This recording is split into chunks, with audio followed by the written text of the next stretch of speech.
Bienvenidos de nuevo a Conversaciones Académicas, este espacio de reflexión donde tenemos invitados del país y espero que también internacionales. Para mí es un honor hoy contar un gran amigo, nos conocemos hace muchos años, el profesor Rigoberto Gil Montoya. Bienvenido, profesor Rigoberto. James, muy buenas tardes o noches. Ya no sabemos muy bien cuál es el tiempo del confinamiento.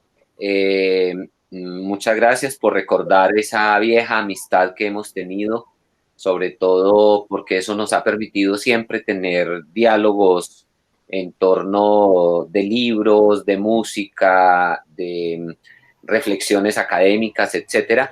Y bueno, qué interesante que después de tantos años nos encontremos aquí en este diálogo, en estas conversaciones académicas. Muchas gracias, James, por la invitación. Bueno, para mí es todo un gusto estar con usted de nuevo, Rigoberto. Yo voy a hablar un poquitico de su hoja de vida, siempre lo hago, pero siempre toca resumir porque son invitados que tienen gran trayectoria. El profesor Rigoberto es licenciado en Español y Comunicación Audiovisual de la Universidad Tecnológica de Pereira, con un trabajo titulado Tras las voces que habitan la Casa Grande. Es especialista en literatura hispanoamericana de la Universidad de Caldas, magíster en Comunicación Educativa de la Universidad Tecnológica de Pereira, y su máximo título es un doctor en literatura de la Universidad Nacional Autónoma de México, con un trabajo titulado Art en Piglia, la subversión y el complot. Es profesor de la maestría y del doctorado en literatura de la Universidad Tecnológica de Pereira y pues, sus estudios se enfocan principalmente al campo de la literatura.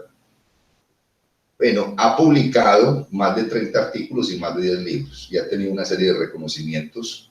Yo solamente voy a citar algunos porque es muy citado. El profesor Rigoberto tiene gran trayectoria.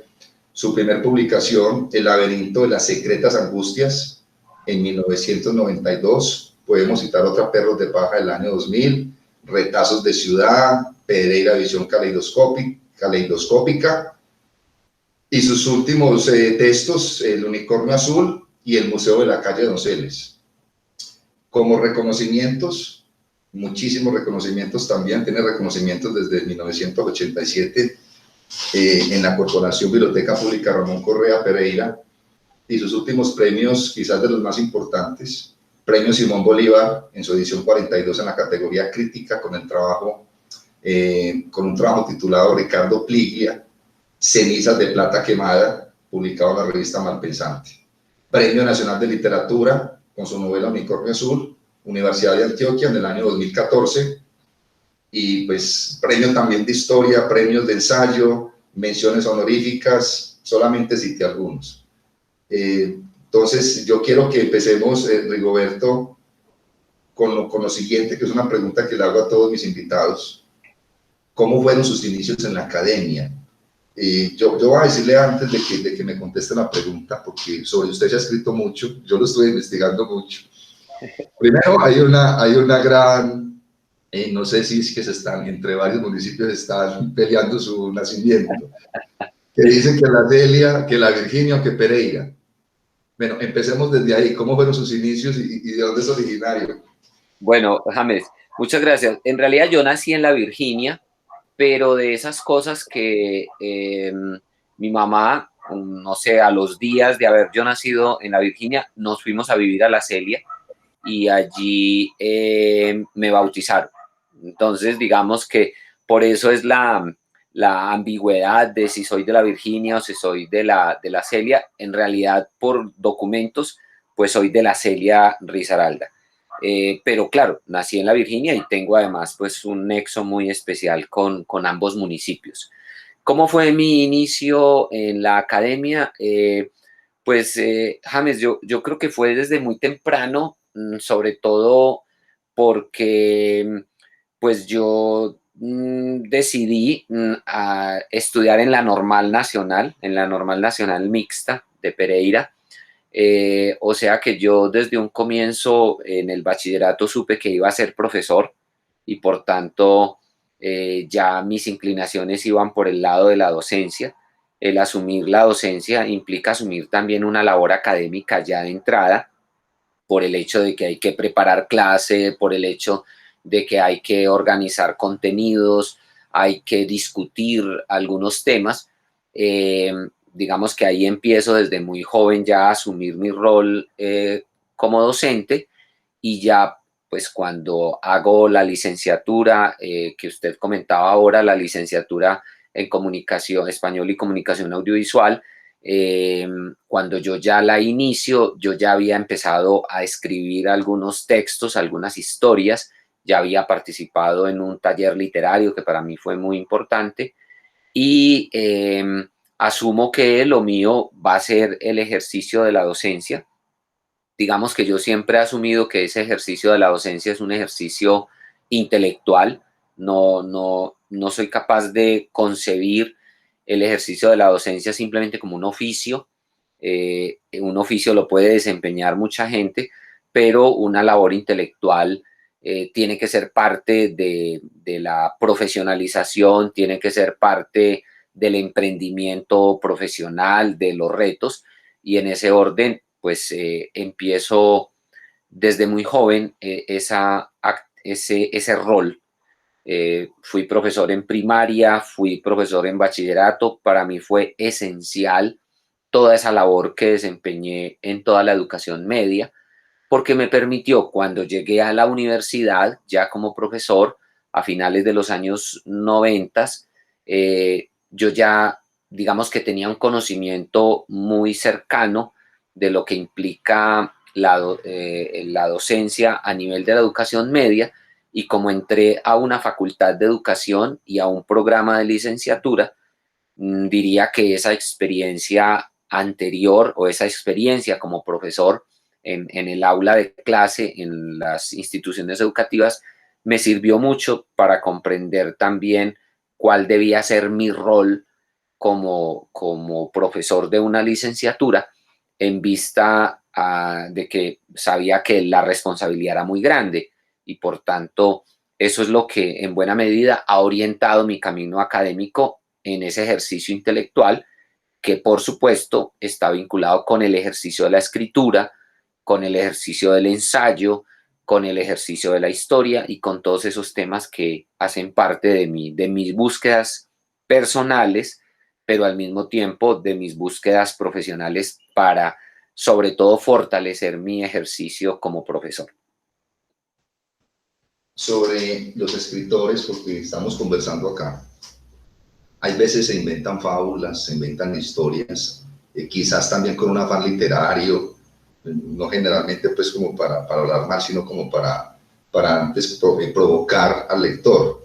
Yo le voy a contar una anécdota. Yo soy de la Virginia y tuve una época muy difícil en la Virginia. De hecho, hace muchísimos años, muchísimos. Estamos hablando de unos 20 años, donde me vetaban pasar por ciertas partes de la Virginia. Me vetaban, porque era, digamos, en esa época el pueblo era un poco, había problemas de violencia y ya ha cambiado. La Virginia de hace 20 años no es la misma de hoy. Ahora, ¿por qué hago esta anécdota, profesor Rigoberto? Hace poco leí, quizás de los últimos, no sé si será el último, pero creo que es el último, un columnista realizó pues un texto sobre usted y decía en esa columna que usted vivió en el barrio, en un barrio que queda abajo del viaducto, en el barrio San Judas. San Judas. Yo lo leí con detenimiento, como yo le decía, yo investigo acá, trato de escudriñar. Ahora, ¿cómo fue ese proceso? Porque me parece muy, digamos, es un barrio difícil, no sé si todavía lo será, pues no, repito, no sé si todavía lo será, acá no puedo decir cosas. Pero ¿cómo fue ese proceso, Rigo, usted, digamos, que fue un barrio, no sé cómo será ahora, como le digo, y llegar ya a ser doctor en literatura? Y yo creo que eso le influyó también en su escritura. Quiero que nos cuente de eso. Bueno, James, muchas gracias. Lo primero que debo decir es que, bueno, nosotros vivimos en la Virginia, vivimos en la Celia, vivimos en Quinchía. En buena medida, el tiempo de mi infancia pasó en la Celia, en un momento muy álgido de la Celia, muchos conflictos políticos. Con los años entendí, con el tiempo entendí que eran los mismos conflictos entre liberales y conservadores que venían de la época de la violencia. Un poco lo que Gardeazabal trabaja o muestra en su novela Cóndores no entierran todos los días, como esos rezagos de la violencia en los años 70 en los pueblos. Yo, digamos, fui testigo de eso con mi familia de origen liberal, tenía una confrontación con los conservadores, eran unas confrontaciones ridículas, estúpidas, cuando uno las ve en perspectiva, pero eso era lo que había. Nos tocó salir de allá, yo era todavía muy niño, a raíz de amenazas, de muertes en torno de la familia. Nos fuimos a vivir a Quinchía y de Quinchía nos vinimos para Pereira. No sabíamos para dónde veníamos, no éramos una familia ni acomodada, no teníamos, no había no había una economía muy sólida. Mi papá siempre fue sastre y aunque siempre hemos vivido muy dignamente, pues no sobraba el dinero. Por lo tanto, cuando llegamos a la ciudad, cuando llegamos a Pereira, nos instalamos en el barrio San Judas. Creo que mi papá, nadie de la familia sabía a dónde habíamos llegado. Llegamos por allá a finales de los años 70. En ese momento San Judas era un barrio muy conflictivo, muy difícil, con muchos problemas sociales, con una dinámica digamos, de deterioro muy grande, con bandas juveniles, con mucha delincuencia, con microtráfico, ahora lo que se llama microtráfico. Y yo recuerdo que cuando nosotros llegamos, creo que en la primera semana ya fuimos víctimas de los delincuentes, es decir, nos robaron, fue una situación muy, muy complicada, como que nos inauguraron como bienvenidos a la realidad del barrio. Sin embargo, seguimos allí, sin embargo, asumimos que la vida nuestra era ahí. Y ahora, digamos, James, que me está preguntando eso, y yo miro en perspectiva lo que viví en ese barrio, lo agradezco soberanamente. Toda esa experiencia de la descomposición social, de advertir lo que es la pobreza, lo que implica la marginalidad, lo que implica la estigmatización. En ese momento el barrio San Judas era como el lunar de Pereira, Dos Quebradas, porque además está en una zona fronteriza muy interesante, ¿cierto? No está en Dos Quebradas, pero tampoco está en Pereira, casi que está encima del río Tun. Entonces es un barrio que ya de entrada es muy significativo, su geografía, su ubicación, su diseño. Eso lo puede uno ver muy bien desde las alturas del viaducto.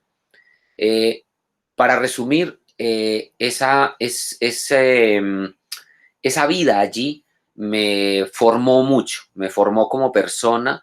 Pude advertir lo que significa la crisis social, lo que significa la violencia. Y bueno, por eso no es extraño que en mis libros, en algunas de mis novelas, en Perros de Paja, en Plop, el escenario sea justamente ese barrio. Claro, ya pasado por la literatura, por la poética, pero es San Judas el que está representado allí. O sea que, digamos que eso me sirvió mucho para crecer como persona, como ser pensante, y por supuesto me llenó de experiencia para lo que luego iba a hacer en la literatura. Ya no toco los temas del barrio, pero en su momento sí los toqué, y también lo digo con mucho orgullo. Mis papás siguen en el barrio, no los concibo en otro lugar, y para mí es muy importante no solamente visitarlos, sino saber que soy de allá, que cuando voy al barrio me sé de allá. No tengo amigos, por supuesto, debo ser todo un desconocido de alguna manera, pero estoy allí asumiéndome como parte, como habitante de ese barrio aún, ¿sí? Gracias, Rigoberto, por esa, pienso que la vida personal de los escritores y de los académicos prácticamente marcan de alguna significativa su manera de escribir. Yo acá tengo dos textos, yo creo que vamos a ver si los recuerda de tanto que ha escrito. Elogio del libro, para que se acuerde, Elogio del libro, este fue publicado en la desaparecida, lastimosamente, Ciencias Humanas, de la universidad, del año 2000. Bueno, mutó la revista, quizás mutó. Acá hay un texto que se llama Elogio del libro, y acá tengo otro libro que yo lo conservo con mucho fervor. De hecho, está autografiado por usted. Territorios. Ajá. Del año 2011, dice acá, para James Andrés con la complicidad de amigos. Bueno, yo quería preguntarle, porque acá en Territorios dice lo siguiente, hablando de lo que nos acabo de contar. Marcar un territorio supone dibujar bordes, señalar un croquis, supone cierto temor al espacio y límite y el deseo de avisar un lugar en el mundo. ¿Cómo ha visto usted, o digamos, cómo ha visto usted personalmente su evolución, si se puede llamar evolución o desarrollo, en la escritura?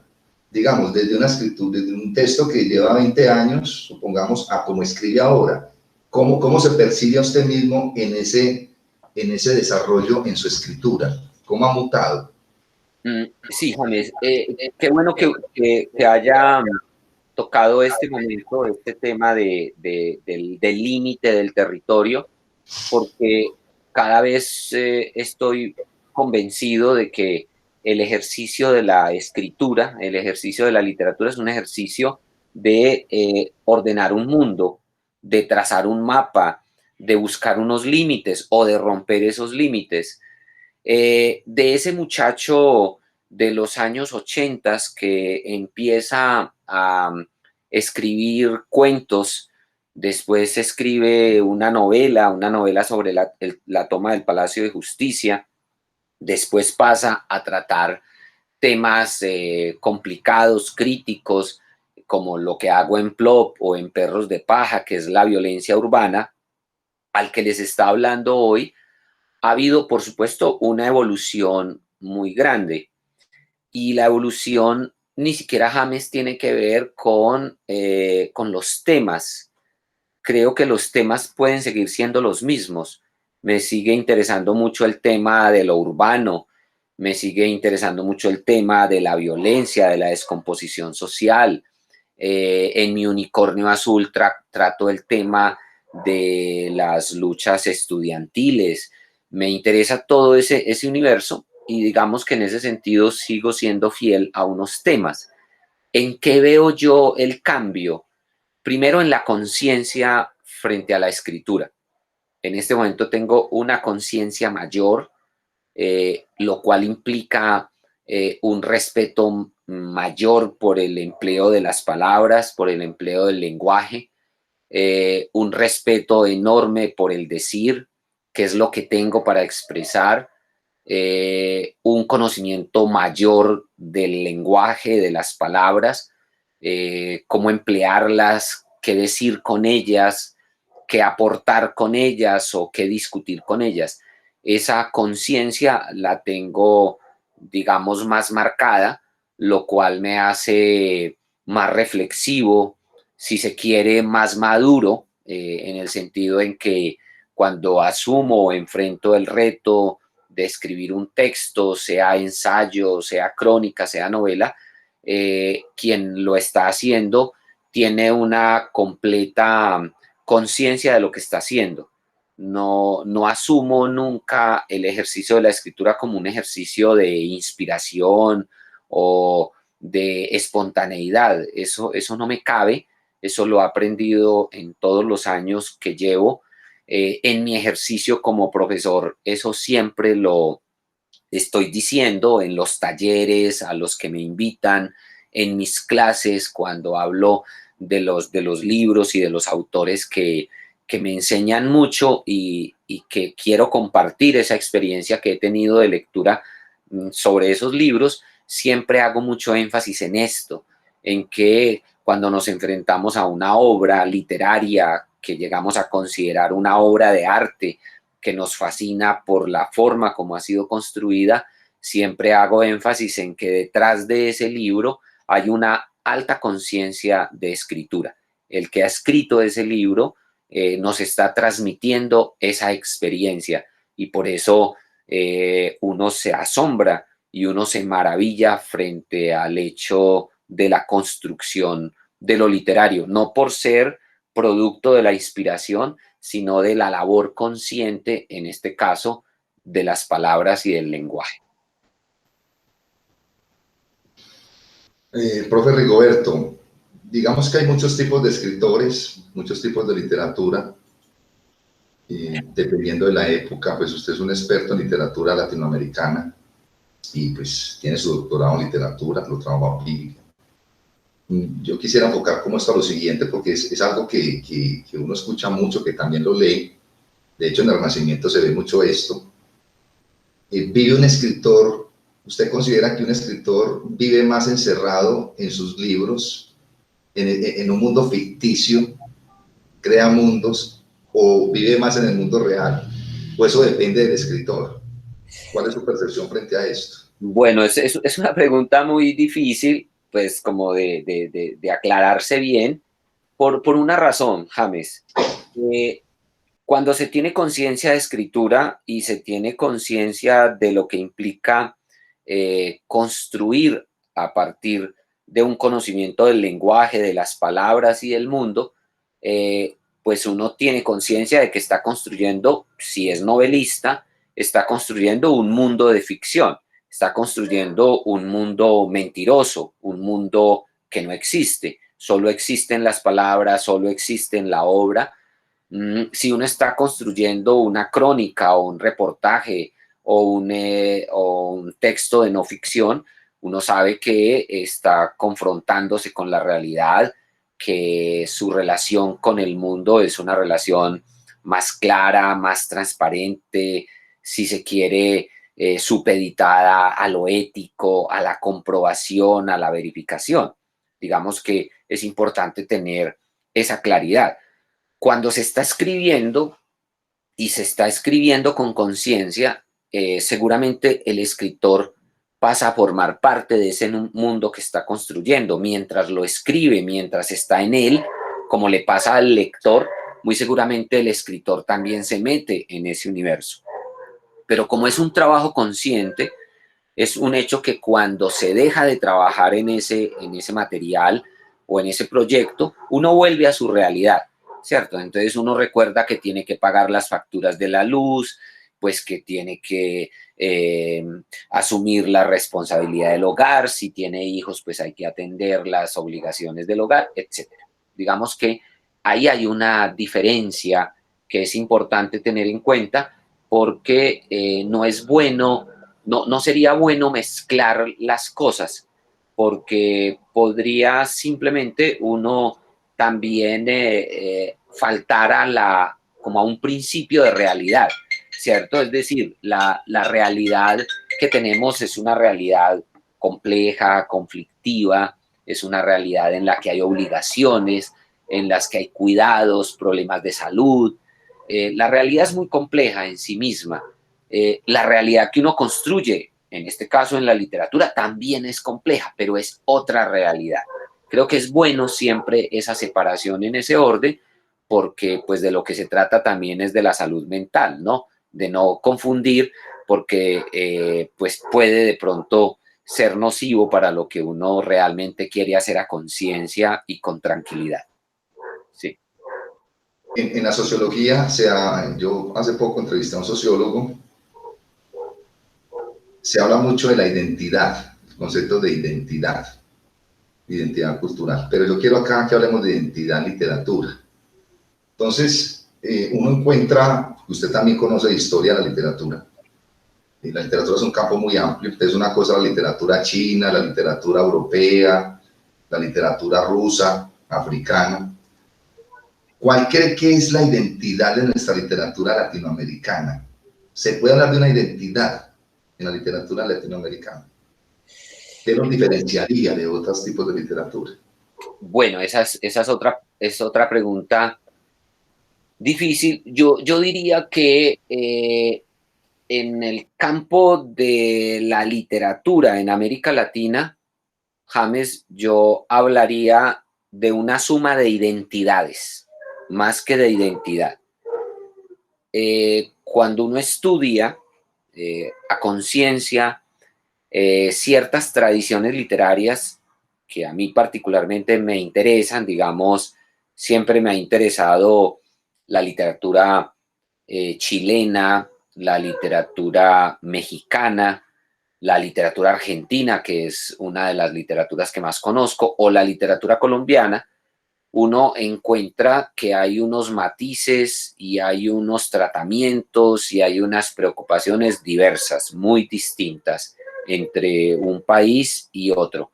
El abismo que hay entre cómo se hace literatura en Argentina a cómo se hace en México y cómo se hace en Colombia es un abismo inmenso, porque hay experiencias culturales distintas, hay tradiciones sociales y culturales distintas. Por dar un ejemplo, tanto Argentina ha tenido una influencia muy grande de las migraciones y particularmente de la migración europea. Colombia no ha tenido una experiencia fuerte en migración. Este país ha sido muy cerrado en ese sentido. Hemos sido muy endogámicos. La experiencia de México con la migración también es muy grande, pero es una migración distinta a la Argentina. La migración de México es sobre todo española, por ejemplo. Por decir algo, el Colegio de México, que es una de las instituciones más respetables de México, está hecha a partir de la migración de españoles que fueron víctimas de la guerra civil y que se exiliaron en México. De modo que en ese sentido, James, pienso que no hay una identidad latinoamericana, hay varias identidades y cada identidad, cada país hace fuerza por unos elementos, hace fuerza por unos temas. En el caso colombiano, por ejemplo, el gran tema de la literatura es la violencia. Y cuando decimos violencia es con la violencia en mayúscula, es decir, una violencia muy variada, urbana, paramilitar, subversiva, delictiva. Es demasiado, es demasiado. Pero, por ejemplo, los argentinos hacen alusión a otro tipo de violencia, y es una violencia sobre todo del militarismo, de la dictadura militar. En el caso nuestro, la dictadura militar no es un tema, porque no ha habido ese proceso, digamos, dictatorial como lo que ha vivido Argentina. Entonces, en ese sentido, diría yo, hay unas múltiples identidades y esas identidades tienen que ver, sin lugar a dudas, con una constitución cultural y una constitución social de estos países. Uno podría pensar que en Latinoamérica, pues yo oriento a una materia que se llama geopolítica. Hay un autor que se llama Huntington que dice que Latinoamérica es una sola civilización, diferente a la europea, diferente a la africana, diferente a la china. Bueno, de hecho Norteamérica no estaría ahí, Norteamérica sería la civilización occidental. Entonces, yo le pongo el ejemplo de México o de Argentina también, es decir, que hay una, digamos, entre todos los latinoamericanos nos leemos mucho. Me parece, no sé, yo creo que esto también hay algo de poder acá en la literatura, no sé si me quiera ampliar esa idea. Creo, si no estoy mal, que hay muy pocos Nobel de literatura en Latinoamérica, en comparación pues con el resto pues del mundo, y eso también tiene que ver con, yo pensaría que con algo de poder, no sé, el poder de las élites en el campo de la crítica literaria. No sé en qué sentido, no sé si quisiera hacer como algún comentario, porque esto no es una pregunta frente a lo que estoy diciendo. Pues, por supuesto, James. Pues lo primero, estamos hablando de que el máximo premio que se da en el mundo de Occidente es el premio Nobel, los premios Nobel en diferentes disciplinas y entre ellas, por supuesto, la literatura. Cuando usted, James, dice que América Latina ha tenido muy pocos premios Nobel, entonces uno piensa, eh, pues, por supuesto, en Mario Vargas Llosa, en Gabriel García Márquez, en Pablo Neruda, en Gabriela Mistral. Diría yo que en últimas siempre son varios los premios Nobel, no son pocos. Pero, ¿qué es lo que pasa? Y creo que eso es lo importante también para comprender. El premio Nobel de literatura que se da en Noruega pues lo da un grupo específico, un grupo pequeño, una suerte de élite intelectual que decide cada año hacia dónde mira en relación con la literatura.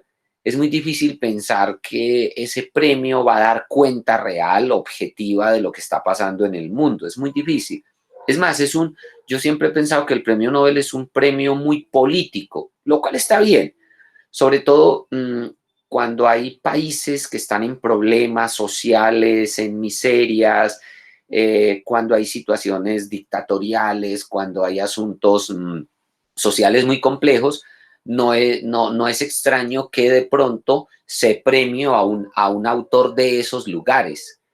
Hay unas intenciones, hay sobre todo unos propósitos políticos de afirmación, de llamar la atención.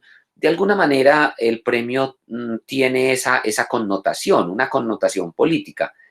Para el caso latinoamericano, yo pienso que desde hace mucho rato, James, América Latina ha dejado de interesar a Europa. Interesó en algún momento y sobre todo interesó en los años 60 cuando se hizo todo un boom editorial, cuando se hizo un trabajo publicitario muy interesante que fue el famoso boom latinoamericano y de pronto estos autores nuestros empezaron a ser conocidos en Europa y de ahí, de ese momento del boom, fíjese que son los tres premios Nobel últimos. El premio Nobel de García Márquez, el de Pablo Neruda. Recuerde que cuando le dan el premio Nobel a Pablo Neruda está el problema ahí de la dictadura de Pinochet. En el caso, cuando le dan el premio Nobel a García Márquez en el 82, pues es más que merecido por su gran obra, pero ante todo también hay unas situaciones conflictivas en Colombia. La década de los 80 es una de las décadas más complejas de nuestro país a nivel de la violencia, del narcotráfico, el surgimiento del paramilitarismo. También es un llamado, digamos, a lo que está pasando en América Latina con todo el proceso de violencia y dictatorial en el Cono Sur. Y después viene el premio Nobel de Vargas Llosa, que yo siempre lo he visto como que entre el premio de García Márquez en el 82 y el de Vargas Llosa, que creo que fue en el 2011, es como si en esos años no hubiese pasado nada en la literatura latinoamericana, porque cuando se le da el premio Nobel a Llosa, se le está dando el premio Nobel al boom latinoamericano. Vargas Llosa no es el escritor que haya hecho una literatura distinta a la que ya había hecho en los años 70, 80. Entonces es como si de alguna manera, en términos simbólicos, se estuviera diciendo, ve, en América Latina no ha pasado nada. En América Latina seguimos siendo el boom. Con esto quiero decir simplemente que, por un lado, estos reconocimientos son importantes, por supuesto, pero también es un hecho que si una característica tiene América Latina, James, y usted lo sabe muy bien, usted estudia la historia latinoamericana, pues es que América Latina es una parte del continente americano del tercer mundo, subdesarrollado, con graves problemas sociales, todavía supeditados a los designios del poder imperial norteamericano. Aquí en Colombia no se hace nada sin pedir permiso a los norteamericanos. Entonces, digamos que seguimos siendo en ese sentido muy colonial, muy colonizados, seguimos siendo una colonia, no producimos nada especial para el mundo, más bien lo que hacemos es recibir lo que se hace en otras partes, como que tenemos muy poco de qué enorgullecernos en términos de la productividad y de la competitividad o de la competencia con las potencias, con otros países. De modo que en ese sentido somos muy marginales y por tanto, pues hay que reconocer que somos eso. Y por supuesto, podemos estar muy felices, orgullosos de ser latinoamericanos, pero eso no nos quita el lugar que tenemos en el mundo.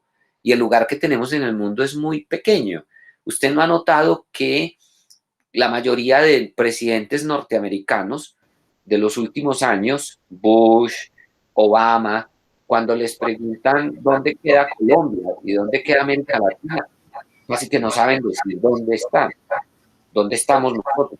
Hay un desconocimiento absoluto de nosotros. Este es un tema que he tratado con varios invitados. La doctora Olga Lucía, que es una doctora en física, enseñanza de la ciencia, el doctor Carlos Emilio, que es un doctor en filosofía, bueno, la doctora Ayán, el doctor Fabián Sanabria. Claro, Latinoamérica tiene mucho para dar, nosotros tenemos mucho para dar como latinoamericanos. Y yo a veces he dicho que falta unión latinoamericana, falta mucha unión latinoamericana, estamos muy rezagados, yo comparto esa opinión suya, muy rezagados en tecnología, muy rezagados en ciencia. Nuestros países, no hay una verdadera unión latinoamericana, a pesar de que tenemos muchas cosas en común. A mí me parece muy parecido México a Colombia y Colombia a Perú, a pesar de que hayan pues ciertas diferencias en identidades, como nos subrayaba ahora.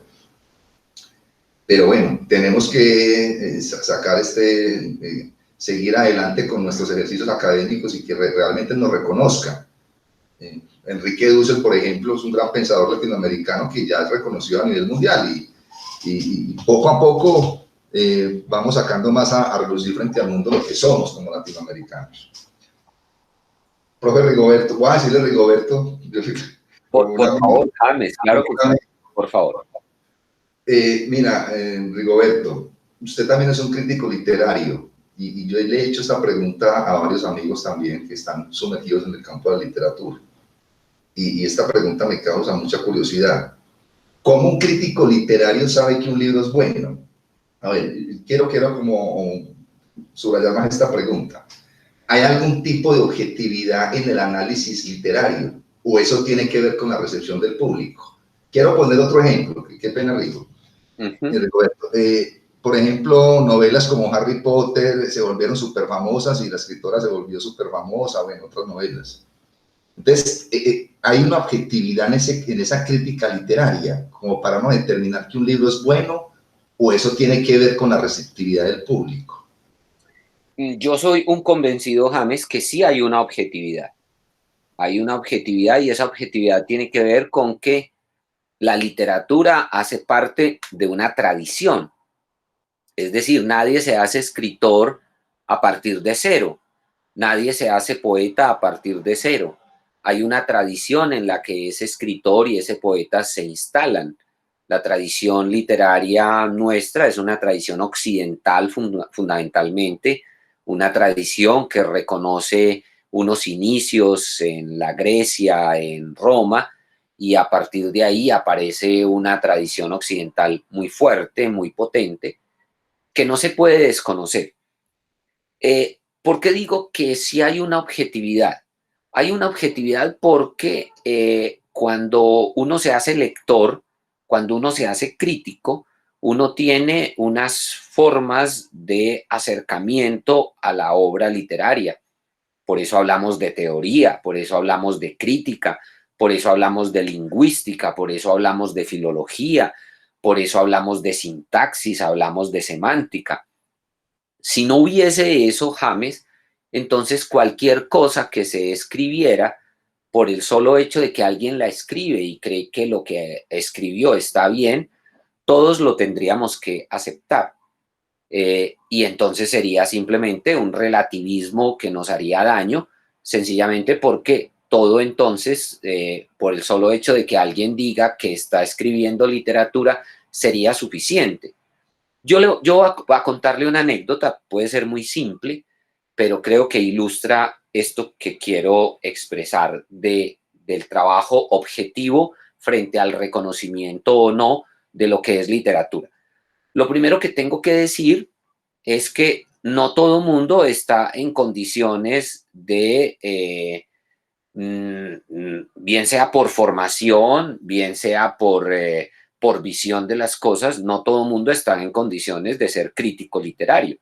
Para ser crítico literario se necesita una formación, como no todo mundo está en condiciones de hacer el trabajo que la doctora en física que usted entrevistó hace poco, tiene en su bagaje intelectual y en su labor como investigadora. No todos tendríamos la capacidad que tiene ella para asumir una labor en la investigación. No todo mundo tendría la capacidad para reflexionar en términos de la filosofía como el invitado, el profesor de la Universidad de Caldas. En ese sentido, no todo mundo está en condiciones de ser crítico literario porque para eso se necesita el conocimiento de unas herramientas que vienen de la semiótica, de la lingüística, de la estética, de la historia, etc. Entonces, dicho eso, le voy a contar una anécdota que siempre de alguna manera la cuento porque me parece ilustrativo.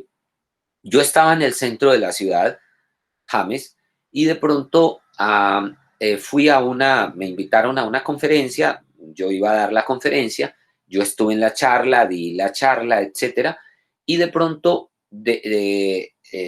yo salí de la conferencia y de pronto alguien se me acerca y me dice, profesor, me llamo tal, yo quiero entregarle esto que escribí. Y entonces le digo yo, ¿qué es? ¿Qué es esto? Y me dice, esto que escribí es una novela. Yo no soy novelista, pero yo escribí esta novela. Para mí fue suficiente. Fue suficiente. Es decir, si usted no es novelista, James, entonces, ¿cómo escribe una novela? ¿Por milagro, por percepción, por sorpresa? ¿Hizo fila en algún supermercado y le entregaron ese objeto que era una novela? No, si usted va a escribir una novela, usted tiene que saber qué es una novela. Usted tiene que saber cómo se construye una novela.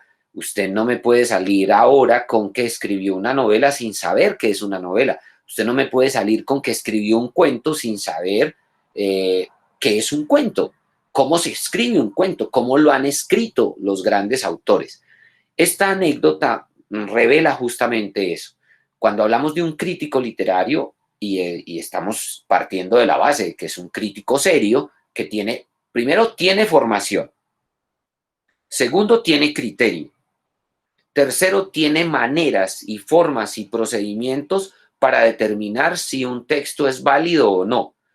Puede que usted, que es el autor de la obra, se moleste conmigo porque yo de pronto digo, James, esa obra que usted escribió es una obra que le falta trabajarle mucho, no es una obra interesante, a usted le faltan lecturas, a usted le falta más conocimiento de lo que implica escribir. Puede que usted se moleste, pero si yo soy objetivo, le tendré que decir eso, ¿cierto? Le tendré que decir eso. Usted, por ejemplo, habla de Harry Potter, de todas las novelas de Rowling, de esta mujer que es genial. Yo tengo que admitir que yo no soy lector de esas novelas de Harry Potter. Yo no puedo con esas novelas. No soy capaz con esas novelas. ¿Y por qué, James? Porque no logro meterme en el mundo de Harry Potter. No soy capaz. El mundo para mí no se puede resolver con una varita mágica. No puedo. Puede que sea entretenido, puede que sea divertido, puede que haya unas aventuras ahí juveniles, pero ese tipo de magia que se maneja en Harry Potter me parece demasiado básica y demasiado elemental. No puedo con él. Entonces, en mi criterio como crítico literario, más allá de que la escritora se haya enriquecido con Harry Potter, mi criterio como crítico literario no me permite poner en el mismo nivel a 100 años de soledad o a El Quijote con la saga de Harry Potter. No me lo permite. Voy a decir unas cuestiones acá con ese temor que uno siempre tiene cuando se escribe o cuando hay una grabación que queda ahí el video, con el temor a equivocarme. Con el temor a equivocarme voy a decir esto porque muchos van a escuchar esta conversación que estamos teniendo. Puedo sacar varias conclusiones. Una es que no necesariamente, digamos, no podemos caer en el relativismo de que cualquiera es escritor. Usted ya lo dijo, hay que tener una formación, como cualquiera no es físico y cualquiera no es filósofo, porque se hace una pregunta. Hay que tener un estudio, un bagaje. Creo que usted lo ha explicado muy bien. Lo segundo que, otra conclusión de lo que usted nos acabó de decir, es que no necesariamente, porque también los hay, todo texto que sea muy conocido significa necesariamente que es muy bueno. Pues no quiero hablar acá de música, pero uno puede mirar por ese lado, ¿no? Hay canciones muy conocidas a nivel mundial, pero no es que sean lo mejor, pues, en términos musicales, a los que son realmente músicos.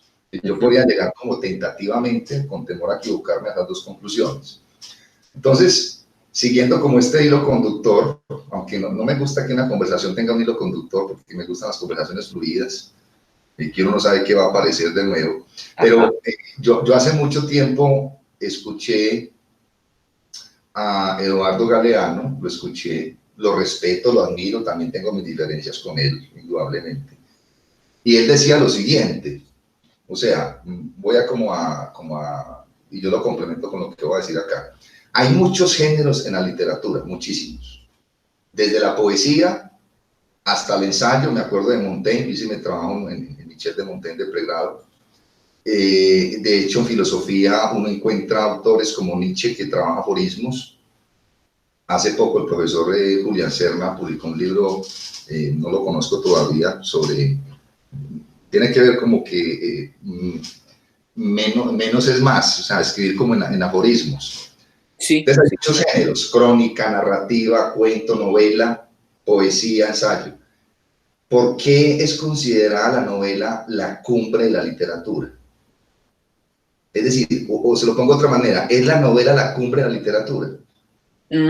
Es relativo, ¿cierto? Como decir cuál de los géneros es el que más encumbrado está, James.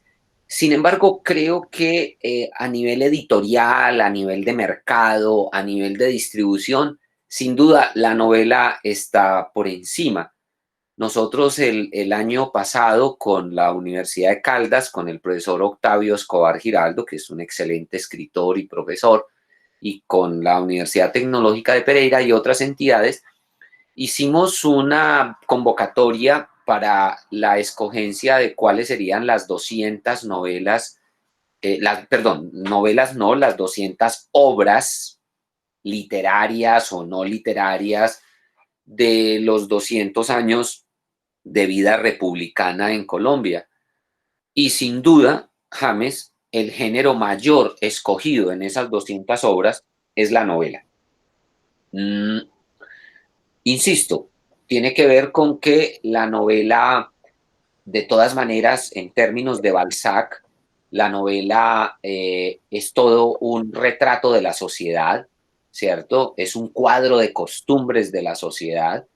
La novela siempre intentará ahondar en la condición humana, en la sociedad, en la cultura.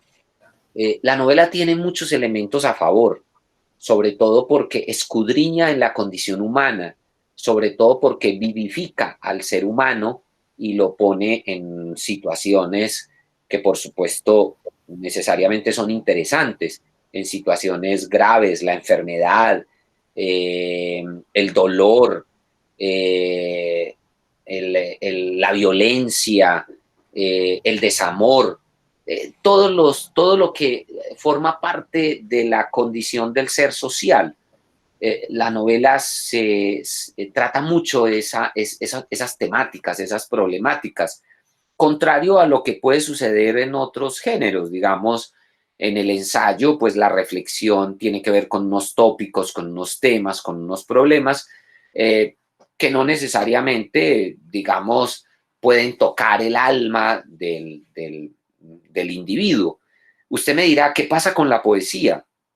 La poesía es un género muy complejo, es un género difícil de comprender, sobre todo cada poeta tiene una propuesta distinta y un trabajo con el lenguaje muy, si estamos hablando de buenos poetas, los poetas trabajan con metáforas, con imágenes, y por lo tanto lo que la poesía comunica suele ser mucho más críptico, mucho más abstracto que lo que comunica la novela. La novela suele comunicar una realidad, una historia, un drama, una situación. La poesía, en cambio, se fundamenta en la metáfora y, por tanto, no es, digamos, de consumo masivo. Por lo tanto, creo que este género se impone sobre todo por su misma perspectiva con la que construye un mundo que sin duda se impacta con el mundo de la realidad y con la realidad histórica. Ya estos otros géneros, digamos, son más exclusivos, son más minoritarios en el sentido de la recepción. No a todo mundo le gusta el teatro, por ejemplo, James, ¿cierto? Es muy difícil encontrar que haya mucha gente que diga me fascina el teatro, voy al teatro o me gusta leer los textos dramáticos, dramatúrgicos, me compro el libro del texto dramatúrgico para leerlo. Es difícil. En cambio, la novela es compacta en ese sentido. Sí. Gracias, Enrico. Claro, el campo de literatura es muy amplio. Quizás, porque no lo sabemos, pues otros escritores tendrán una percepción distinta frente a esto. Pues, no, claro, James, si usted le pregunta a un poeta le dirá seguramente que el género más importante es la poesía, ¿cierto? Muy seguramente le. Entonces depende mucho también de dónde se mire, pero yo intento ser objetivo en cuanto a la sospecha suya, que es una sospecha seguramente en la que se reconoce lo que pasa en el mundo, y lo que pasa en el mundo es que la novela se impone, ¿cierto? Se impone en términos editoriales, en términos de mercado. Y entonces la pregunta es ¿por qué? Porque casi en Colombia no circulan los libros de poesía, casi no se vende la poesía. Eso no es solamente de Colombia, tiene que ver en últimas con unas dinámicas y con unas dinámicas de recepción. claro, pero digamos que eso ha cambiado a través de los tiempos, Rigoberto. O sea, me refiero, por ejemplo, hablemos de una Edad Media en Europa, con grandes novelas, pero también había grandes poetas. Sí, puede que sea, es más, qué interesante esa pregunta porque si cuando hablamos de modernidad, cuando hablamos de modernidad literaria, sin lugar a dudas, el género que se impone es la novela, contrario a lo que pasaba, digamos, en la Edad Media, donde ni siquiera la novela existía como género. Usted recordará que los tres grandes géneros pues son la lírica, la épica y el teatro, el drama, ¿cierto? La novela ni siquiera existía como género. Y en la modernidad, es más, la novela, se habla de que la novela es un género bastardo, es un género impuro. Dice Cercas, es un género degenerado, es un género degenerado. ¿Por qué? Porque le cabe todo, porque explora lo que no, lo que estos tres géneros clásicos no exploran, va hacia otro lado. Entonces, si se quiere, el género de la modernidad, del mundo, incluso de este mundo contemporáneo, pues sin lugar a dudas es la novela que se impone como el recurso con el cual el artista da cuenta de la realidad de su tiempo. Bueno, acá me hizo que, bueno, para mí son muy importantes las preguntas. Puede que la pregunta que yo haga esté mal planteada, puede que alguno que nos escuchen dirá, ¿qué digo este profesor? Pero me causa una sospecha la Ilíada y la Odisea. Digamos, voy a poner por este punto. Sí. Yo sé que esto es un anacronismo lo que voy a decir acá, pero se pueden considerar vestigios de lo que es novela en la modernidad. Usted no está diciendo que la novela surgió en la Edad Media, Sí. pero yo veo la Ilíada y la Odisea, yo las veo también como novelas. Claro, hay una definición de novela. Es más, agreguemos algo, novelas de aventuras. Sin embargo, el lenguaje, ¿cuál es el lenguaje que se impone en la Ilíada y la Odisea? Es la lírica, ¿cierto? Si usted escribiera una novela en clave de Odisea y de Ilíada en este momento, no creo que le vaya muy bien, James, porque, digamos, no son los tiempos del Pélida, no son los tiempos, digamos, del juglar. Por lo tanto, el lenguaje también en ese sentido ha evolucionado. Pero incluso ya que usted trata el tema de la Ilíada o la Odisea, yo le diría que son novelas de aventuras, pero de esa época.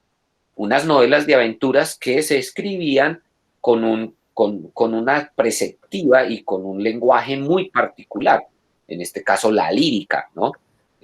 Fundamental, y por eso no es extraño como empieza esa novela, ¿no? Canta Musa, la cólera de Aquiles, ese ya es de lo lírico, y por tanto, y se sostiene se sostiene ese lenguaje y ese tono. Ya los tonos son otros, ya las aventuras también son otras, ¿cierto? ¿Sí? Digamos, ya no hay reyes, lo que hay es, piensa uno en estas familias nobles últimas que hay, que son anacrónicas, son puro anacronismo. Bueno, las comparaciones hay veces son engorrosas, pero hay veces también son buenas, dependiendo del tipo de comparación que uno realice. Uno podría decir, yo lo podría casi que afirmar, repito también con temor a equivocarme, que si uno compara la tecnología antigua, digamos un telescopio, cuando surgió el telescopio con un telescopio actual, uno ve que hay un avance. Uno dice, no, pues un telescopio actual es mucho mejor que el primero que se inventó, o el que utilizó Galileo. Pero digamos en el campo de la literatura, porque yo he visto muchas conferencias, he visto debates sobre este tema, pero hay algo que, es decir, voy a hacer la pregunta, pero también quiero clarificar la pregunta. ¿Escribían mejor los clásicos o los antiguos, aunque esa palabra antiguo no me gusta, o escriben mejor los modernos? Pero quiero hacer énfasis en lo siguiente, Rigoberto, el tema de la traducción. El tema de la traducción también es muy importante, porque si uno lee a Platón, pues bueno, hay un trabajo inmenso de traducción, un libro que tiene pues más de 2000 años. Si uno lee la Ilíada y la Odisea, algunos dicen que Homero no existió, bueno, independientemente de eso. Ahora, ¿uno cómo podría valorar eso o esta pregunta que yo hago está mal hecha? Yo quisiera como que usted me clarificara eso. Sí, es muy, yo diría que esa pregunta queda en el plano de la subjetividad, James. Si usted tiene una relación muy estrecha por gustos, por preferencias con la literatura antigua, si usted es un lector de los clásicos, si usted es un lector de Aristófanes, de Aristóteles, si usted es un lector de Alighieri y es un lector asiduo, conoce muy bien ese universo, conoce la historia en la que estas obras suceden, pues sencillamente usted va a repudiar el mundo contemporáneo. Usted simplemente va a decir, lo que se escribe ahora es basura, lo que se escribe ahora no es profundo, etcétera. Entonces lo dejaría en el plano de la subjetividad, de las búsquedas, porque usted también se podría encontrar con intelectuales, con críticos, con traductores que ya no soportarían leer los clásicos o los que llaman clásicos, ya no se sentirían en condiciones de penetrar esos mundos porque ya han sido muy mediados por el mundo contemporáneo. Entonces, lo dejo más en el plano del gusto y de la subjetividad, porque me parece que es muy difícil llegar a unos acuerdos en el sentido de qué era lo que hacía mejor o qué es lo que hace peor, en ese caso, un procedimiento, una forma de la escritura. Digamos que el mundo nuestro no tiene que ver nada con el mundo de los antiguos, no tiene que ver nada con las urbes de hoy, no tiene nada que ver con la polis griega, por ejemplo, ni con la administración, ni con la juridicidad. Ha cambiado muchísimo. Y si algo tiene el arte, si algo tiene la literatura, es que en últimas se acondiciona y se asume en un diálogo con ese presente, con esa contingencia, con esos momentos. Entonces, digamos que si a alguien, para decirlo de otro modo, James, tuviese la capacidad, las condiciones de escribir como escribía Homero, pensando que Homero existió, no creo que tuviese muchos lectores en este momento, ¿cierto? Porque sería como un desfase, ¿cierto? Como un desfase en el sentido en que esa literatura no correspondería con unas formas y unos modos del decir. Y en este momento el asunto es muy complicado. ¿Cómo hace uno para comparar esas obras monumentales con el Twitter, por ejemplo? Con la escritura en el Twitter.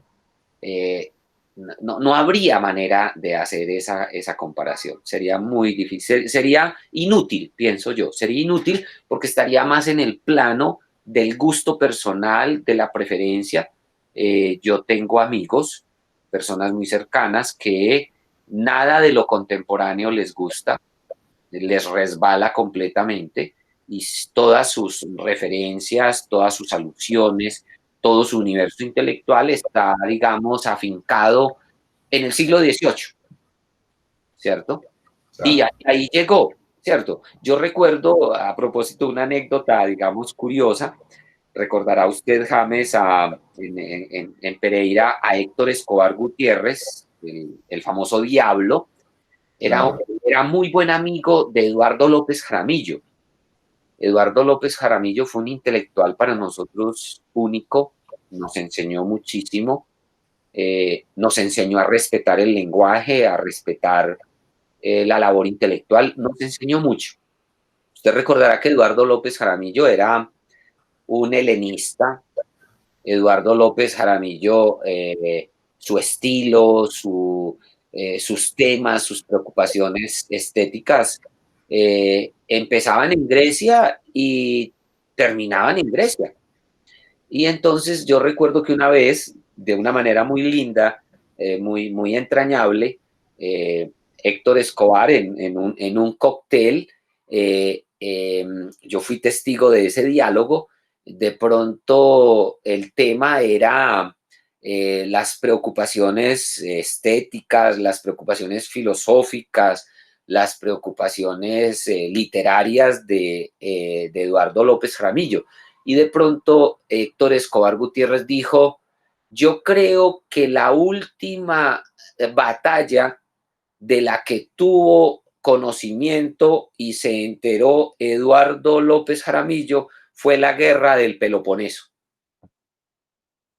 Eso me pareció entrañable, me pareció bello, me pareció el mejor homenaje que yo había escuchado a la figura de Eduardo López. Claro, no, yo creo que si a él le hubieran preguntado en su momento si supo que hubo la toma del Palacio de Justicia, creo que Eduardo López Jaramillo hubiera dicho, no, ¿qué fue eso? ¿Qué pasó? Eso sucedió en alguna región de Roma, eso sucedió eso le sucedió a los áticos, hubiera dicho algo así. Entonces, digamos, James, en este sentido, quiero como expresar eso. Va a tener que ver mucho con el gusto, con la educación, con la mirada y con las preferencias individuales del lector y del intelectual. El ejercicio de la escritura, bueno, voy a poner una anécdota también ahorita que estamos hablando de anécdotas. Mozart, a muy temprana edad, ya prácticamente ya tocaba el piano y componía. Estamos hablando de, si no me falla la memoria y no me falla la historia, creo que a los 8 años, 5 años ya interpretaba y estaba componiendo grandes obras. Cuando usted nos decía hace un rato que, bueno, claro, hay que estudiar, decir, la anécdota que nos ponía del muchacho que le entregó una novela y que dijo, no, yo no soy novelista, pero escribí esta novela. En el campo de la escritura también tiene que ver algo la inspiración. Es decir, puede que alguien estudie mucho literatura, que haga su maestría, que sea un experto en sintaxis, en morfología, pero no tenga esa capacidad, digamos, eso puede también pasar, Enrico. Por supuesto. Pero incluso, James, la palabra inspiración no me gusta. Sí, no, no me gusta la palabra inspiración, me parece una palabra un tanto en desuso. Me gusta más la palabra creatividad, creatividad. Por supuesto, si no hay inspiración o creatividad, usted puede sacar 4 doctorados en literatura, ser lingüista, ser filólogo y no ser capaz de escribir mínimamente un cuento bien contado, ¿cierto? Es decir, ese conocimiento no es suficiente para que usted llegue a ser un buen cuentista, llegue a ser un buen escritor. ¿Qué es lo que estaría ahí ¿Qué faltaría? entonces? Mm, es que es muy complejo porque estamos hablando de una actividad artística. Tiene que ver con como con una mezcla, con una fusión, con una armonía. Conozco el lenguaje, conozco las palabras, conozco la sintaxis, pero tengo creatividad. Y otra cosa, James, tengo algo para decir, ¿sí? Tengo algo para decir, tengo algo para contar. No todo el mundo tiene cosas para contar, no todo el mundo tiene cosas para decir. Por lo tanto, también hay una urgencia. Decía Sábato decía 2 cosas que me gustan mucho repetir. La primera es, si usted puede si usted puede evitar escribir y usted puede vivir sin escribir, no escriba. A mí me encanta eso. Si usted puede vivir sin escribir, pues no escriba, ¿cierto? Lo segundo que decía él era, si usted para escribir una novela necesita robar un banco o matar a alguien, hágalo, ¿cierto? Esas 2 sentencias de Sábato a mí me encantan porque finalmente equilibran. Yo una vez fui criticado por mis compañeros, pero yo creo que fue una crítica burlesca conmigo, como irónica conmigo, porque me habían invitado a un taller nacional en unas condiciones muy bonitas, muy confortables. Los invitados a ese taller nacional eran chicos de colegios, de instituciones educativas, chicos muy jóvenes que habían ido a ese taller, como a ese campamento, porque era nacional, después de haber sometido sus textos, sus escritos iniciales a un concurso, y fueron muy animados con la idea de que gracias a sus textos, a la literatura, a sus primeros escritos, pues habían logrado llegar a ese campamento. Y yo iba como un tallerista, como un escritor que tiene una experiencia en escritura y por tanto yo puedo transmitir ese aprendizaje. Y de pronto me dieron la palabra por alguna cosa y me preguntaron qué pensaba del proceso de la escritura y que si tenía algún consejo para dar. Y yo dije, el consejo es que si ustedes dejan de escribir, no va a pasar nada. Pero por favor, no dejen de leer. Es más importante leer que escribir. Claro, se me vinieron encima. ¿Cómo así? A usted lo invitan acá como escritor y usted no anima la escritura. Y yo dije, no, yo animo sobre todo la lectura, porque además es inconcebible un escritor sin lecturas, ¿sí? Es imposible, o sea, es imposible un ebanista sin los instrumentos para acepillar la madera. Es imposible un panadero sin horno, ¿sí, James? Es imposible Nairo Quintana sin la bicicleta. Es decir, para yo poder escribir, tengo que ser lector. ¿Cierto? Si usted no es, yo recuerdo que alguna vez le hice taller a un chico que había escrito, había publicado, no, había escrito, iba a publicar un libro de cuentos. Esos cuentos para mí tenían problemas, serios problemas a nivel sintáctico, a nivel de construcción. Es decir, el crítico literario que habita en mí salió ahí, James, a decirle a ese muchacho, le falta trabajar esto, le falta trabajar esto, le falta trabajar esto. Y le pregunté, ¿ha leído a Cortázar? No, no he leído a Cortázar. ¿Ha leído a Rulfo? No, no he leído a Rulfo. De García Márquez, algunas cosas. Entonces le dije, primero léalos a ellos y después atrévase a escribir. Si usted quiere escribir cuento y no ha leído a los grandes cuentistas, ¿usted qué piensa hacer? ¿Usted de qué va a escribir? Usted tiene que conocer esos autores, porque usted no es genio, usted no es Mozart a los 8 años. Usted es un simple mortal, ¿cierto? Usted me hace acordar de algo y yo voy a hacer acá una confesión. Yo considero, bueno, hablemos de la lectura, Cuando a mí me preguntan los estudiantes, profe, ¿usted lee mucho? Y yo soy muy honesto, le digo, no, yo no leo mucho. Pues si uno se compara con otros, pues hay gente que lee 8 horas al día, todos los días. Si uno, cuando yo escudriñaba algunos filósofos, como decir Foucault prácticamente todo el día trabajaba, y si uno mira a Bertrand Russell tiene una cantidad de libros impresionante, entonces imagínense la cantidad de lecturas que tenía Russell. John Rawls, que se demoró 20 años para escribir un libro de 600 páginas. Bueno, acá nos podemos citar ejemplos que quisiéramos. Digamos, no todo el que lee mucho necesariamente escribe.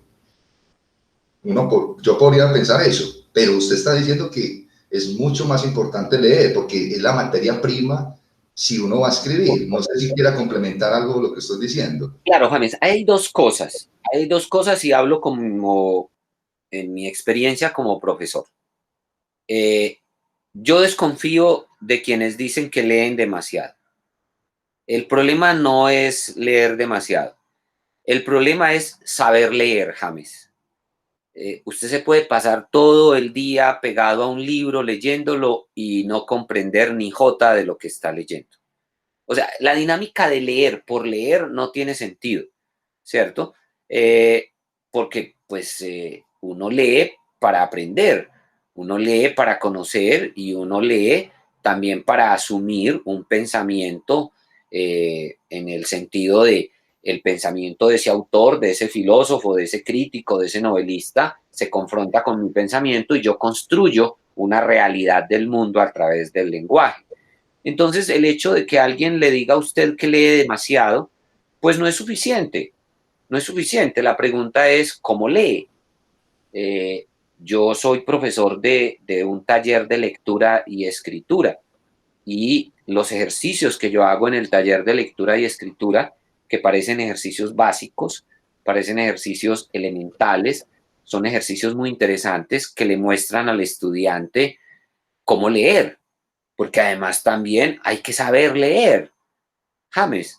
Entonces, lo normal que me pasa a mí con mis chicos, con mis estudiantes, es que leemos un texto y esto es lo primero, casi que siempre sucede eso. Digo yo, acabamos de leer un texto. ¿Cuál es el tema central y de qué habla el escritor o la escritora? ¿Y sabe lo primero que me dicen, James? Profesor, yo pienso que... Y yo, venga, un momento, yo no le estoy preguntando a usted qué piensa. No, yo considero... No, qué pena. Yo no le estoy preguntando, eso se lo pregunto en un tercer nivel de lectura. Le estoy preguntando qué dice el autor, de qué trata el tema. Hagamos un resumen de lo que el autor está expresando. James, eso tan sencillo es tan difícil. Es tan difícil en el proceso de lectura porque resulta que usted finalmente no ha leído.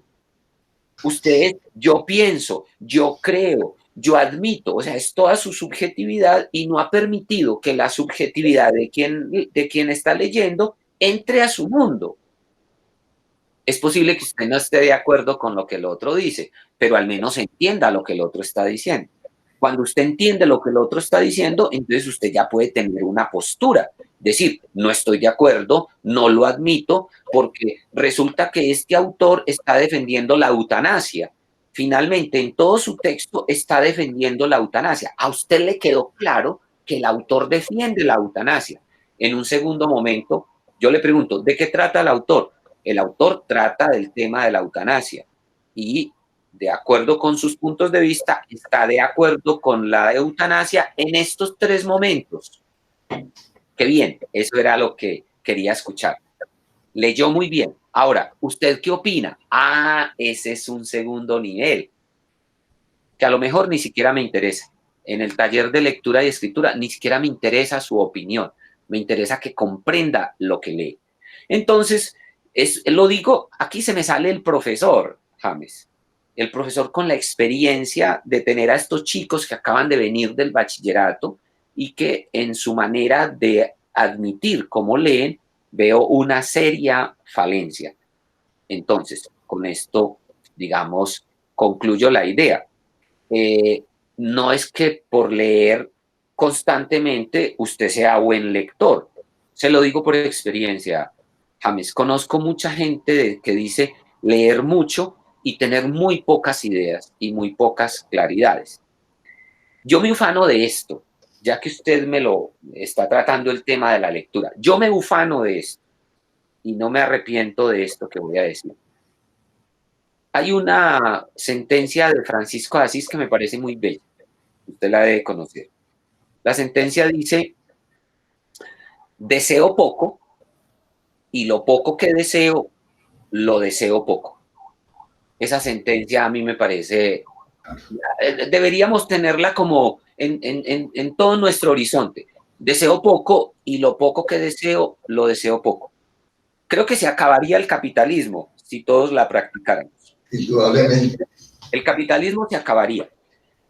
Yo tomo esa frase, esa sentencia, y la acondiciono a esto, que es mi principio intelectual. Yo leo poco, pero lo poco que leo, lo leo muy bien.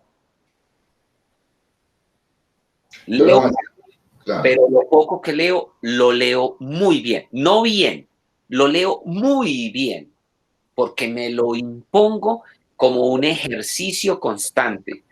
Por eso hay que subrayar, por eso hay que escribir, por eso hay que tomar notas, por eso hay que poner en colores. Ojo, no entiendo esta palabra, por eso hay que ir a buscar en el diccionario, porque usted tiene que comprender bien lo que ha leído. ¿Y sabe una cosa, James, qué implica eso? Tiempo, concentración. Usted no puede leer rápido. No. Esos ejercicios que dicen que es que lea rápido y que sacan cursos de lectura rápida. Y pues digamos que sí, si usted es una secretaria que tiene que dar un informe a su jefe, pues está muy bien que haga lectura rápida. Pero si usted es un intelectual, si lo suyo es el pensar, es el reflexionar, pues volvamos a los griegos, ¿cierto? Volvamos a los estoicos, volvamos a la mayéutica, ¿cierto? El tiempo que se daba para el reflexionar, el caminar y reflexionar, el parar y el ponderar. Bueno, eso lo hemos aprendido de los filósofos antiguos. Valdría la pena tenerlo en cuenta como una operación, digamos, intelectual. Se necesita leer con lentitud. No sé de qué otra manera se puede leer. Vean, yo le voy a decir algo, Rigoberto, con confianza acá. Y comparto lo que usted dice, pero no lo digo por quedar bien con usted, lo digo porque yo siempre he pensado eso. Yo no soy un devorador de libros, yo prefiero leer pocos libros, pero bien leídos, no tener una montonera de libros ahí simplemente por aparentar que tengo muchos libros. Entonces, en ese sentido, insisto, estoy de acuerdo con usted en ese punto. Es que usted lo determinó muy bien y a mis estudiantes este video creo que les va a interesar, todo el público que nos va a escuchar acá, creo que es un gran mensaje. Tengo una pregunta muy relacionada también, seguimos con la lectura, ya nos quedan unos minutos para que vayamos finalizando. Perfecto. Pero hagámosle sin afán, es que vivimos en un mundo muy afanado. La pregunta es la siguiente, Rigoberto. Se habla mucho de que Colombia, y quiero como hacer el contexto acá, que en Colombia hay mucha falta de lectura. Bueno, uno escucha intelectuales como William Ospina, como Julián de Zuviría, Ginás, bueno, muchos que espero tener en el programa, si se puede. Entonces habla mucho que la falta de lectura en Colombia, pero yo me pongo a pensar también detenidamente y despacio, pero hay que también mirar las condiciones económicas de muchos niños de Colombia. Es decir, el niño también tiene, o sea, tiene que trabajar, tiene que estudiar, tiene que sostener su familia. Entonces, digamos, las condiciones económicas, usted vivió en un barrio y usted nos decía que sus padres todavía viven en ese barrio, pero las condiciones económicas del país en la mayoría de los casos no se prestan muchísimo para que nuestros jóvenes tengan una dedicación a la lectura, porque se necesita tiempo, como usted nos decía. ¿Cómo podemos solucionar esto, Rigoberto? Así sea algo ideal. No sé usted qué ha pensado frente a ese tema que le estoy... Eh, yo estoy como en en otra parte. Yo me ubico en otra parte. Yo, en ese sentido, James, yo tengo que confesarle a usted que yo no soy de los que piensa que en Colombia se lee poco. Yo pienso que en Colombia pasa lo que pasa en todas las partes del mundo. Hay familias que están educadas, hay familias que adquieren libros, otros adquieren otras cosas, hay unas dinámicas eh, educativas, pedagógicas, hay unas preocupaciones a nivel de la enseñanza, de la educación media, universitaria. Las personas que usted nombra, como el señor de Subiría, como el poeta William Ospina, ya son la prueba de que en el país hay unas preocupaciones por la lectura. Ni que hablar de lo que hace el Ministerio de Educación, ni que hablar de lo que hacen los profesores en las instituciones educativas, en los PI, en los proyectos educativos.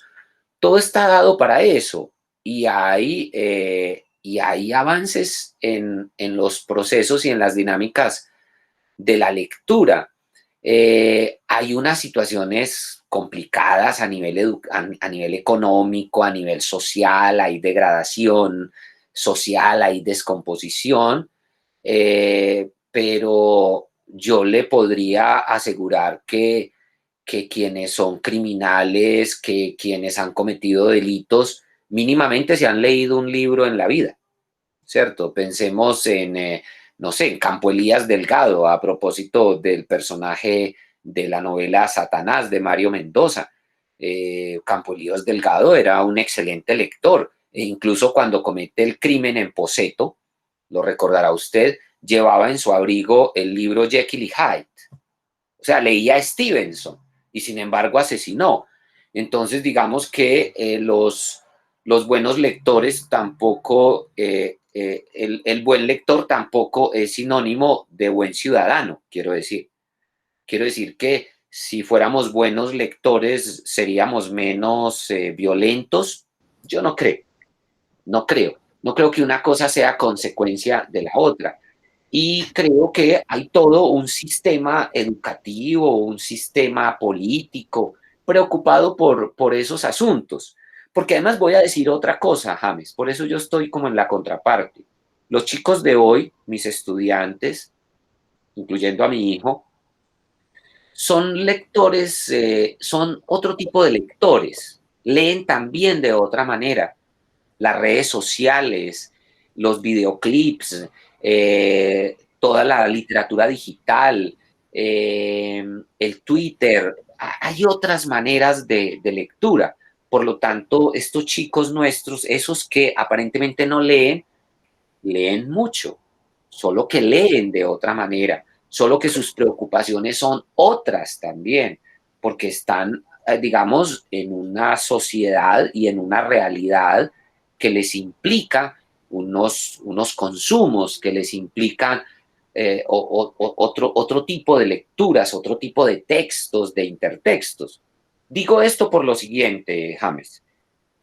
Siempre se nos ha dicho que nosotros nos rajamos en lectura y siempre viene una comparación que siempre me ha parecido muy, muy reductiva. Es que los europeos leen mucho, los europeos leen en los metros, se mantienen leyendo. yo he sido un afortunado porque he podido ser viajero y he podido también ser testigo de otras experiencias, James.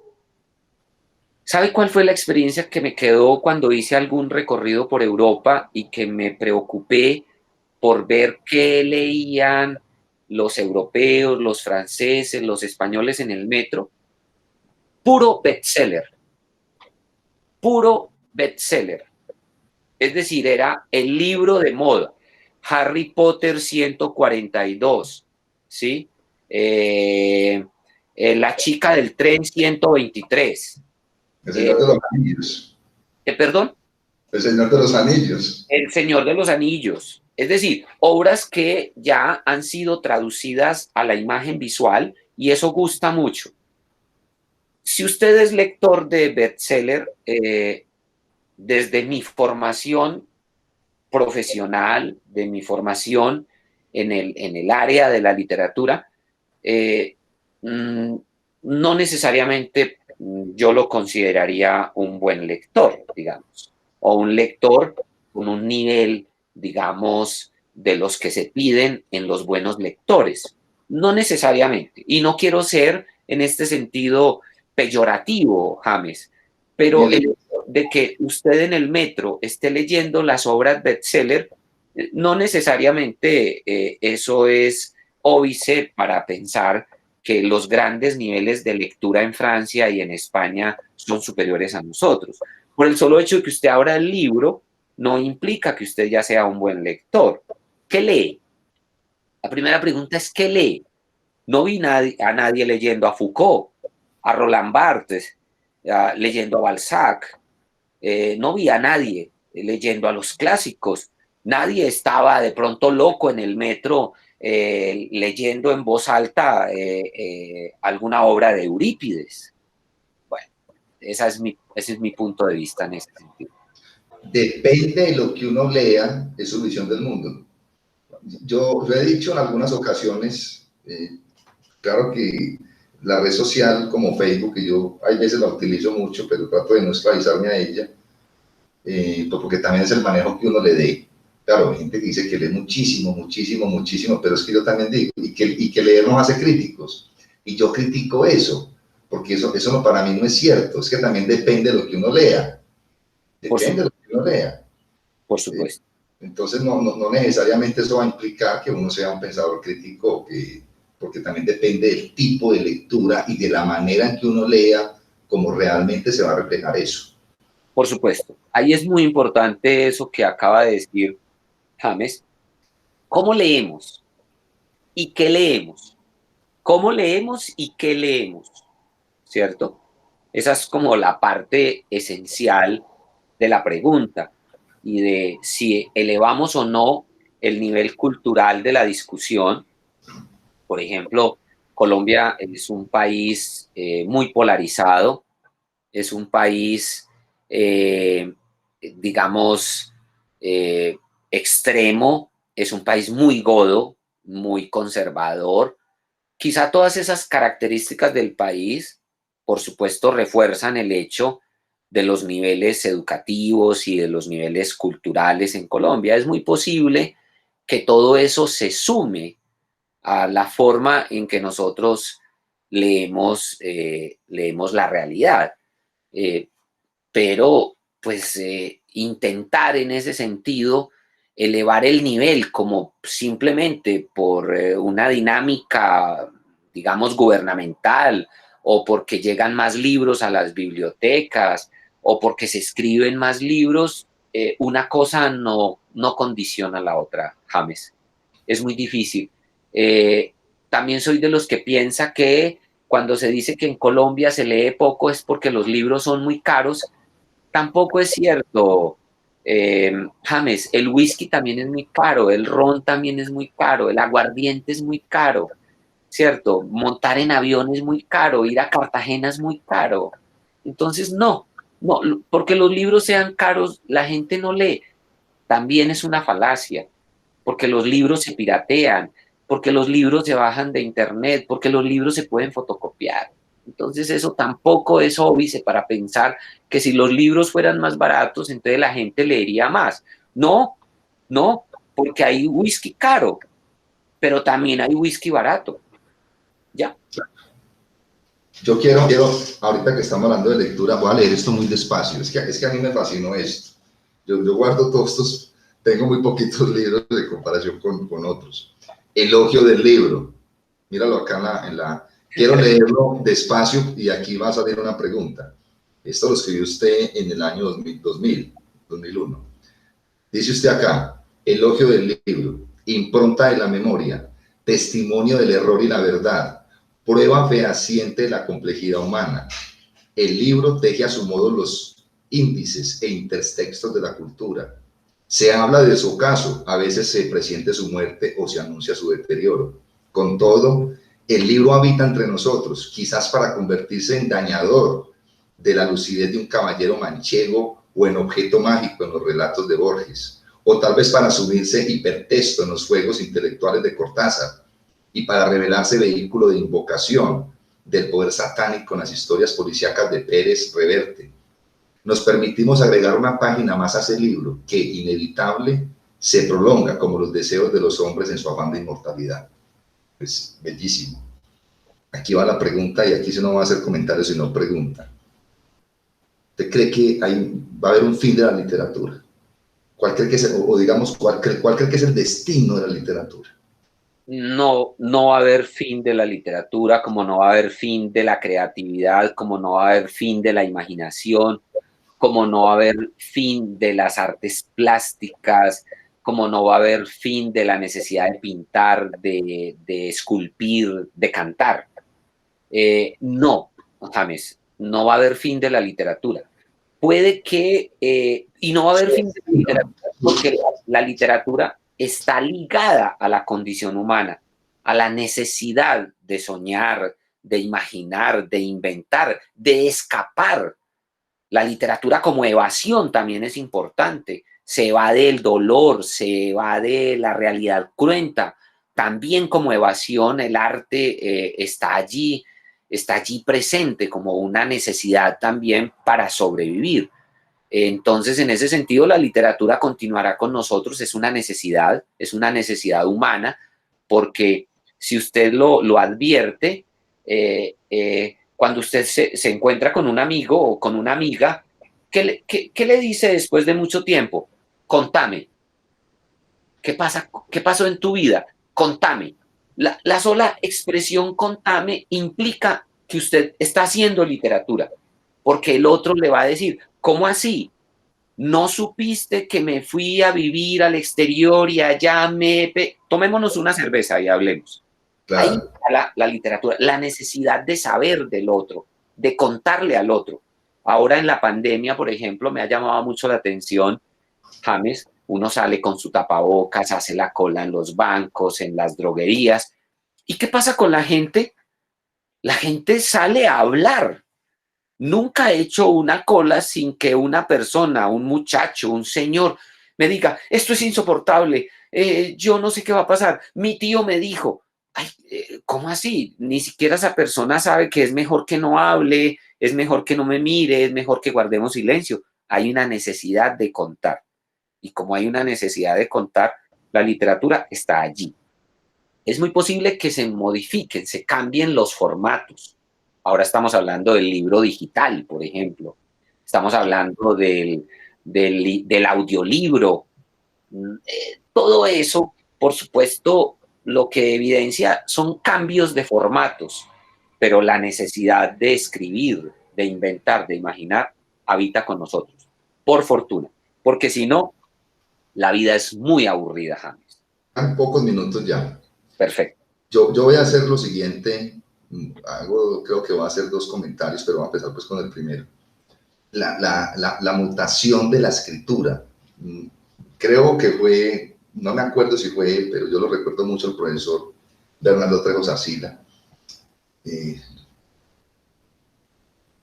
Si uno lee Quijote de la Mancha en su edición original, es muy distinto a como usted lo lee en la actualidad. Es decir, había una mutación en la palabra, en la sintaxis, algunas palabras que ya están en desuso, llegan los neologismos. Bueno, usted es experto en ese tema.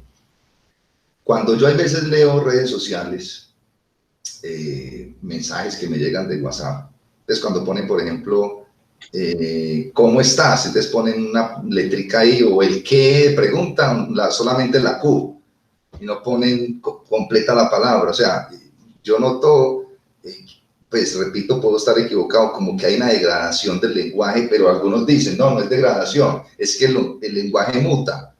Esa palabra luego se va a volver, o sea, ¿usted qué piensa acerca de eso, del uso que estamos haciendo de la escritura en esta época tecnológica en las redes sociales?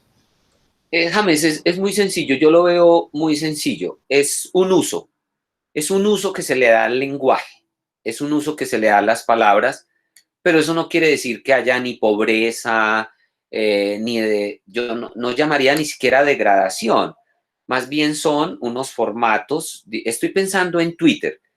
Twitter empezó, si no estoy mal, hace 10 años o algo así, y el número de caracteres por mensaje no podía pasar de los 140. Por una razón que desconozco y quizá tenga que ver con la necesidad de que los mensajes fueran más explícitos, más amplios. Ya en este momento Twitter permite, si no estoy mal, 280 y pico caracteres.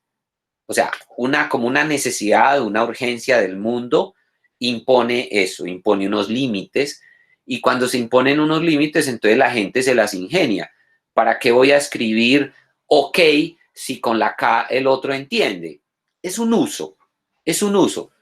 Pero ese que escribe con mala ortografía, que no escribe las palabras completas, pero que se hace entender, seguramente no es novelista, seguramente no es poeta, seguramente no está haciendo literatura. Porque si esa persona quisiera escribir una novela a base de ese problema ortográfico, de expresión, digamos, de vulgarización, el crítico literario que habita en mí no aprobaría esa existencia. Por lo tanto, no tendría posibilidades de sobrevivir en un mundo de lectores que siguen siendo exigentes, que están pidiendo coherencia. Por supuesto, no escribimos como escribía el Quijote, pero no porque ha habido una degradación, sino porque ha habido una mutación en ese sentido. Entonces, en el Quijote leemos y de puta. Bueno, ese era un español antiguo. Ahora decimos hijo de puta. Ah, bueno. Entonces, no ha habido, digamos, unos cambios en el Quijote leemos fermoso, ahora leemos hermoso, ¿cierto? Y muy seguramente en unos 40, 50 años, hermoso se escriba sin H, por ejemplo, porque esa H que hace ahí, esa H no dice nada. Entonces, muy seguramente en 20 o en 30 años, alguien decida que la H no se usa y que hermoso aparece sin H y va a ser escrita correctamente. Entonces, esos cambios, más que una degradación, implican una transformación. Una mutación del lenguaje. Una transformación, porque además el uso, la lengua, la lengua sí que se transforma constantemente, su uso, ¿cierto? La Real Academia de la Lengua cada año tiene que admitir en su diccionario más de 2000 palabras nuevas por uso. O sea, no es porque ni siquiera por purismo, sino por una necesidad. ¿Cómo es que se dice en Guatemala la palabra enser? ¿Cómo se dice en Argentina la palabra tonto? Bueno, ¿cierto? Usted sabía, James, que si en el Perú el novio le mete los corotos a la novia, ¿es posible que ella quede embarazada? No, yo no sabía. Bueno, ¿y de dónde sale? Eso ni siquiera me lo estoy inventando yo. Es un uso de las palabras, ¿cierto? Como cuando usted no puede decir en México voy a coger el bus, porque lo van a tildar de depravado sexual, si usted va a coger el bus. lo pueden tildar de depravado sexual. Entonces digamos que vienen los usos, los sociolectos, los idiolectos, los usos sociales y por supuesto esas transformaciones se tienen que asumir, están ahí. Sobre usted se escribe mucho. Rigoberto, yo quisiera saber, esta pregunta se la hago a todos los que he invitado, pero se la va a formular de dos maneras. ¿Usted cree que hay un sentido de la vida? Y si cree en ese sentido, ¿cuál sería ese sentido? Ya, bien complicado, bien complicado. Yo creo que yo soy un convencido de que la vida es aburrida, James. La vida en sí misma, yo le podría decir que es absurda. Y, y en esta situación que estamos viviendo de pandemia, de casi encierro, de unas normatividades que terminan siendo absurdas, póngase el tapabocas, échese gel, distanciamiento social, esto sí que está remarcando el sinsentido de la vida. Incluso le voy a decir una cosa que yo sé que a muchos les va a parecer terrible que la diga y que la diga yo, que se supone que tengo una sensibilidad frente a las cosas, James. Sabe que la vida de los pájaros también me parece absurda y sin sentido. La vida de las aves, la vida de los peces, de los perros, de los seres vivos, finalmente. Y en ese orden en ese orden de la discusión, la vida no tiene sentido. Pero sí hay que darle sentido, ¿cierto? Porque hay una sola vida. Y es como si tuviésemos una oportunidad en ese sinsentido de darle sentido a la vida. Y entonces ahí sí tengo que decir lo siguiente. La vida tiene sentido cuando usted tiene un hijo, por ejemplo, ¿cierto? Cuando tiene una familia, porque de pronto crea unos afectos, unos lazos, unas afectividades, y eso es importante. Y en ese orden del deseo, del afecto, de la emoción, el arte es el que le da sentido a la vida, o por lo menos a mi vida, James. Si usted me pregunta, ¿para usted es importante escribir? Yo le voy a decir inmediatamente sí, porque le da sentido a mi vida. ¿Es importante para usted leer? Sí, porque le da sentido a la vida, porque complejizo la vida, porque le doy un complique a mi vida y le doy un sentido en una búsqueda, en una proyección, en un deseo. Porque en sí mismo, si yo no tuviera eso, la vida sería más aburrida todavía, ¿cierto? A mi hijo siempre le daba un consejo y espero que siempre lo tenga presente. Sammy, ten siempre un libro en el nochero. Siempre ten un libro en el nochero. Porque es que la vida sin los libros es muy aburrida, ¿cierto? Entonces, en ese orden, busco el sentido. Y ese sentido, entonces, se lo damos los seres humanos, ¿no? Como sociedad, como grupo, como individuos. Gracias, Rigoberto, por sus palabras. Dejo sin comentarios porque esto es una reflexión muy personal suya. Yo quiero terminar con lo siguiente y le quiero dar completa libertad. Esto último ya no es una pregunta como tal, sino completa libertad. Una reflexión final sobre lo que quiera, sobre lo que hayamos hablado o no hayamos hablado. Este es un espacio para usted, entonces una reflexión final. Rigoberto. Bueno, James, podrían ser muchas, pero incluso me voy a atrever a hacer esta que me parece fundamental. Y estoy pensando en los argentinos a diferencia de nosotros los colombianos. Esta es la reflexión que hago.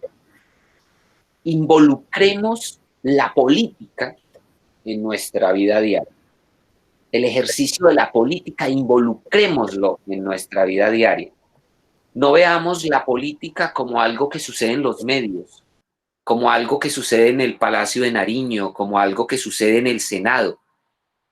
Ejercitemos nuestro derecho a admitir la política como una dinámica del pensamiento. Es decir, con eso vamos a asumirnos como seres críticos, seamos veedores, escuchemos qué se oculta, qué se dice, asumamos una postura política. No estoy diciendo que esto implique formar parte de un partido, hacer proselitismo.